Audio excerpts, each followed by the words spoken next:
हमें Amperian palace का scene दिखा जाता है जहाँ पे लुलू सिड से बात करने के बाद वापस जा रही थी और तब वो गहरी सांस लेती है। लेकिन तभी एक पिलर के पीछे वहाँ रफाइल खड़ा था। वो कहता है आखिर तुम इतनी ठंडी यहाँ क्यों भर रही हो। हमारून कहती है रफाइल। वो कहता है तुम तो कभी भी ब्रेक नहीं लेती, आखिर इस बार तुम्हें कौन सा मसला आ गया है। हमारून कहती है मुझे पता है मेरी जिंदगी में बड़े मसले चलते रहते हैं। तो तब वो कहता है आखिर तुम इतनी वीक एक्ट क्यों कर रही हो, तुम तो बिल्कुल भी अपनी तरह एक्ट नहीं कर रही। तो लुलू कहती है क्या तुम मुझे चेयर अप होने का नहीं बोल सकते। वो कहता है वेल तुम चेयर अप हो या फिर ना, मुझे क्या। हमारून कहती है अच्छा मुझे लगता है मुझे इसके बारे में थोड़ा ज्यादा सोचना पड़ेगा, लेकिन शायद मैं अपना पार्टनर न्यू एम्पीरियल प्रिंस को बनाऊंगी।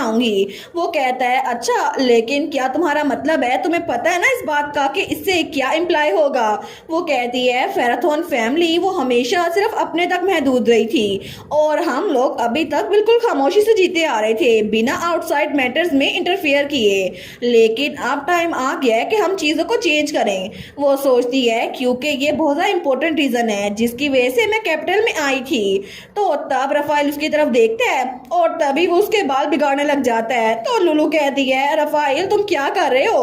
वो कहता है आखिर यहाँ पर एक छोटी सी बच्ची कैसी बातें कर रही है, तुम्हें पता है ना कि हम लोग अभी भी बच्चे हैं और हम लोग अभी भी ट्रबल काज कर सकते हैं और बातें ना मानना और अपने हिसाब से जीना हमारे लिए अच्छा है। और वैसे भी मुझे पता है यहाँ पर डांस फेस्टिवल में जितने भी लोग पार्टिसिपेट कर रहे हैं ना सारे के सारे कंपोज्ड एक्ट कर रहे हैं, लेकिन आखिर में तो हम सारे के सारे सेम एज के हैं ना, इसी वजह से तुम्हें ऐसे एक्ट करने की जरूरत नहीं है। तो लुलू कहती है क्या।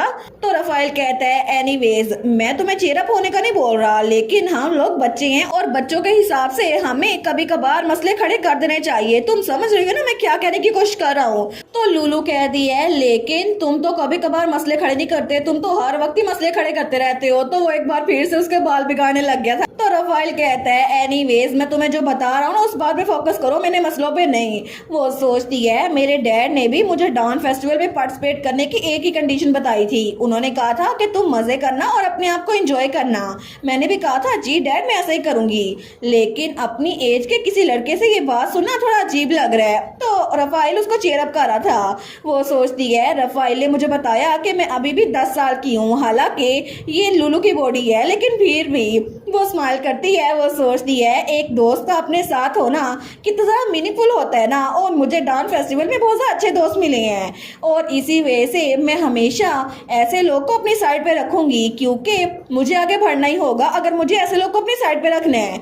वो कहती है रफाइल मैं तुम्हें एक आखिरी एडवाइस देना चाहती हूँ, मेरी बात गौर से सुनना।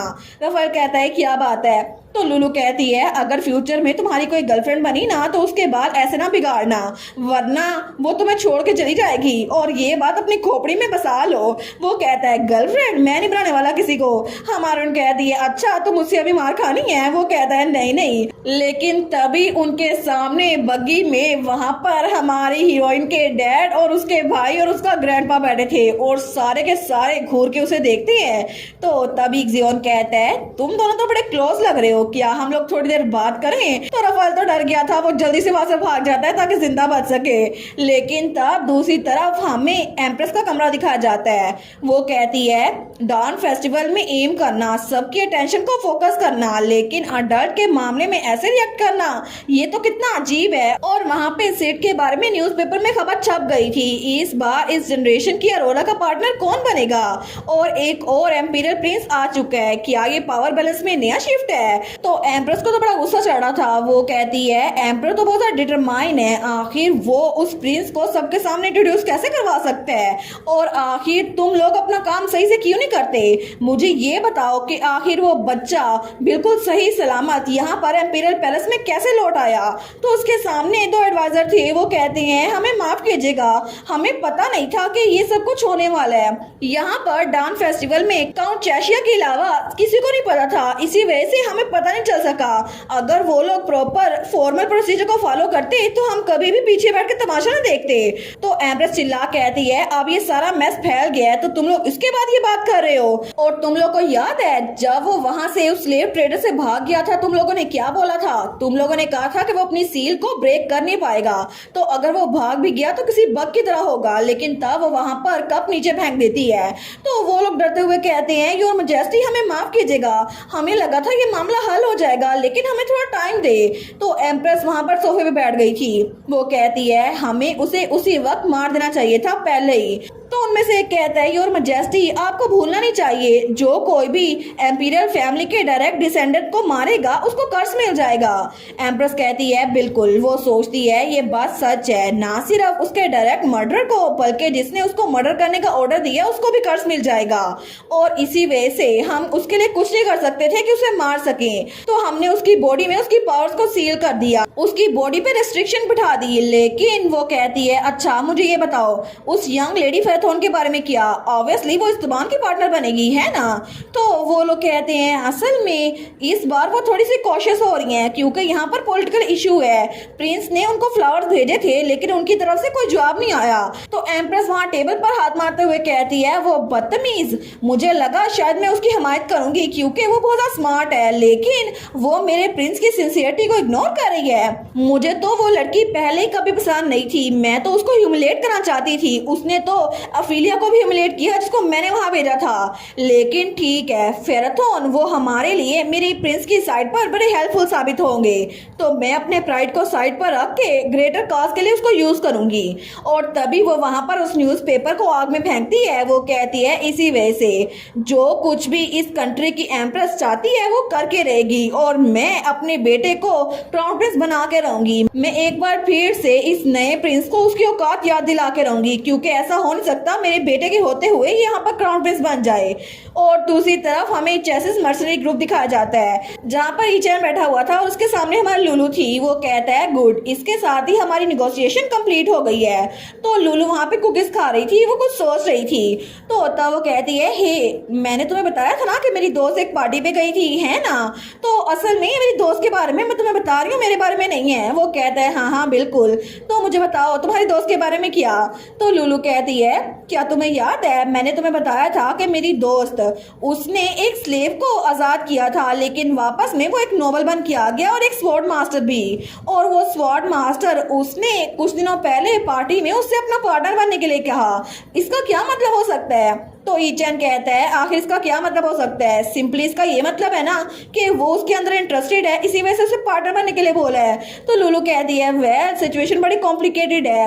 मेरी दोस्त उसको तो 3 लोगों ने पार्टनर बनने के लिए रिक्वेस्ट की है और वो तीनों के तीनों उसको पसंद नहीं करते, मैं ये बात कंफर्म कह सकती हूँ। तो ईचैन उसकी तरफ देखते हैं। लुलू कहती है नहीं नहीं ऐसा नहीं है, मैं उससे जेलस हो रही हूँ, बल्कि असल में वो तीनों उसमें इंटरेस्टेड है ही नहीं, ये मेरी दोस्त का ओपिनियन है मेरा नहीं। तो ईचैन कहता है मैं तब से ये बात सोच रहा हूँ लेकिन तुम्हारी दोस्त तो बहुत ज्यादा डेंस है। हमारन कहती है नहीं नहीं वो डेंस नहीं है, वो बहुत ज्यादा स्मार्ट है, जहाँ भी वो जाती है बहुत ज्यादा स्मार्ट होती है।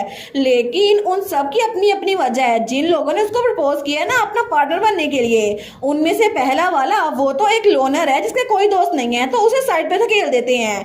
तो ईचैन कहता है एक लोनर? हमारन कहती है बिल्कुल, वो आदमी वो तो हमेशा से अकेला ही था, बिल्कुल किसी वुल्फ की तरह जिसके कोई दोस्त नहीं है। और ईचैन तो हमारे रफाइल को इमेजिन भी कर लेता है कि वो बेचारा अकेला ही रहता है शुरू से। तो लुलू कहती है इसके अलावा बाकी के जो 2 है ना वो आपस में भाई हैं, लेकिन उन लोग को वो चाहिए जो मेरी दोस्त के पास है, उनको उसकी पावर चाहिए। तो ईचैन कहता है लेकिन अगर तुम उस स्वॉर्ड मास्टर से पूछोगी ना उसे तुम्हारी पावर चाहिए या फिर नहीं तो वो मना कर देगा। हमारी लुलू कहती है तुम्हें कैसे पता? वो सोचती है मैं तो इसको पहले बता नहीं रही थी, शायद इसको कुछ पता ना हो, लेकिन इसकी इंट्रोड्यूशन कितनी अच्छी है, मे भी इसको तो फॉर्चून टेलिंग शॉप खोलनी चाहिए। वो कहता है ये कितनी ऑब्वियस सी बात है ना, क्योंकि इससे पहले कि मैं तुम्हें कुछ और बताऊं तो मेरी बात क्यों सुनती? तो लुलू कहती है हाँ क्या बात है। वो थोड़ा उसके करीब होती है। वो सोचती है क्या ये मुझे फॉर्चून टेलिंग की फी पूछ रहा है, लेकिन लेकिन तभी उसके कान में कहता है तुम्हारी टाइप। क्या तुम्हारी टाइप अभी भी वो इंसान है जो इमोशनली डेंस हो? तो लुलू सोचती है आखिर ये यहाँ पर मुझसे ये बात क्यों पूछ है, लेकिन तभी वो ईचेन को देखती है तो वो ब्लश कर रहा था। तो हमारी लुलू उसको देखकर सोचती है ओ कहीं ऐसा तो नहीं। वो कहती है ईचेन असल में मुझे तुम्हें कुछ और भी बताना था। वो कहते हैं हाँ मुझे बताओ, और तब भी वो ब्लश कर रहा था। तो हमारी लुलू वो आगे बढ़ते हुए कहती है असल में मुझे तुम्हें ये बताना था कि मैं एक ग्रैंडमा हूँ। तो वो कहता है क्या?